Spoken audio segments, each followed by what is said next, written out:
of us. And here is the young, healthy, poor guy, and here is the virus. And you just ask yourself, will this virus hit this person at the time when his immune cells are down? Well, fortunately, this person took Immunocal in time, so his immune cells stayed up. And that is, the lesson from that is that we should be prepared. Even the young, healthy person should be prepared for the worst, because he doesn't know in advance when he will need it. That's the lesson. Even if you think you don't need it, be assured, even that young, healthy subjects need it. Now, the second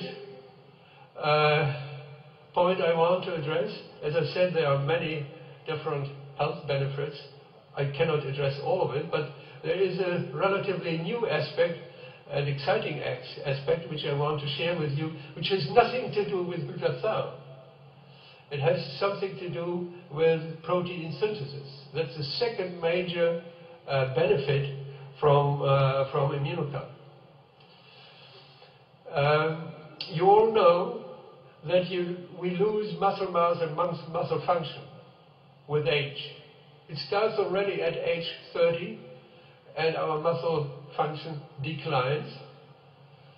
And eventually, at the age of 70, 75, 80, 85, it becomes so severe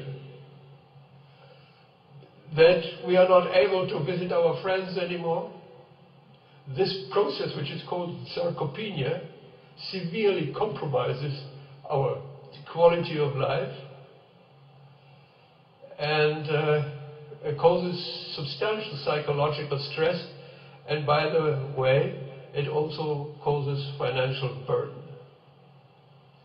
Now, if you look at the details, the loss of muscle mass means, in essence, a loss of protein, because the most important constituents of our muscles are the proteins. And 50% of our body protein is actually located in the muscle. So this loss of muscle mass means a tremendous loss of protein for our body. So what could we do about it? Of course, we need to take in more protein to compensate this. Of course, if you go to the plastic surgeon and ask him to inject 5 packs of Immunocal into your biceps to increase your protein content of your muscle, you all know that that doesn't work. You have to eat the protein, you have to digest it, that break down the protein into all the little amino acids, the brick stones of protein synthesis, from which eventually you build up your own proteins. Now what you do is you eat your protein. Eventually you try to eat a lot of protein in order to build up a lot of muscle mass. But the problem is you're sitting at your desk in the office most of the time, or you are sitting in the chair and watching television, and your muscle is lazy and doesn't incorporate all the amino acids which are carried in your blood. And the only way to stimulate your muscle actually to become active and to increase the synthesis of new protein is to move your muscles, to do some exercise, to do some workout, at least a certain minimum. A brisk walk with your dog will already do a lot, or a bike ride with your son, or ideally an hour of work in the fitness club. But you need to inspire your muscle to do protein synthesis. And now comes something very, very important, and please listen. This activity of your muscle for increased protein synthesis lasts only for a short period of time, only a couple of hours. And that is when you want to have your amino acids in your blood, your brickstones of protein synthesis. Now, if you take any protein, let's say casein, and eat it, it lays in the stomach and releases the amino acids very slowly over a period of 7 hours or more. It's a slow release formula. Immunocal, due to its structural and functional properties, is unique in that within 2 hours after consumption of Immunocal, you get this high peak of amino acids in your blood, within 2 hours after consumption. And now you can nicely arrange that that peak coincides with the protein synthesis after your exercise. That means you should take Immunocal immediately before or after the exercise. Not early in the morning, not late in the evening. You should take it in conjunction with the exercise. Now the interesting point, of course, is you should take 1 pouch of Immunocal early in the morning to feed your immune system, because the immune system needs it after the overnight starvation. But in addition, somewhere during the day, you should do at least some bit of workout and have your Immunocal, another amount of Immunocal after the exercise.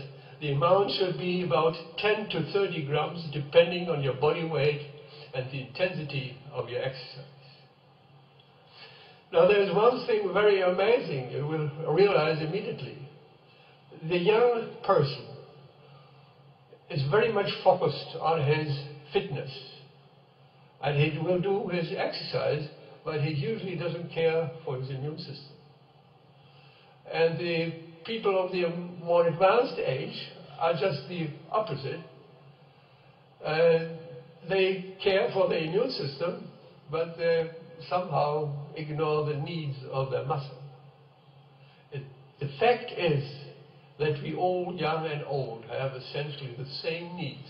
We should take 1 pack of Immunocal in the morning to feed our immune system, and then have our exercise somehow during the day, and have another amount of Immunocal after the exercise.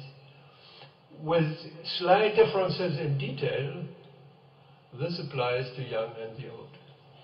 Now let me make some last little statement about this wonderful protein, which was pioneered more than 20 years ago by our legendary Gustavo Bonus. He not only generated Immunocal, but he was also the first to show the health benefits, notably the benefits for the immune system. And I know that quite a few amongst you experienced already the rewarding feeling that they gave Immunocal to some friends or colleagues or other people in a severe health condition, and saw how the health improved and the strength and energy increased. Now, these are very rewarding moments, and they are rewarded by a feeling of gratitude. I wish all of you, sooner or later, that you get the feeling that you are doing something good. Not only something good for your bank account, but you are doing something good for the people, for your friends, for the colleagues, for the neighbors of your friends. If you succeed to do that, you can be really proud of yourself. Thank you very much.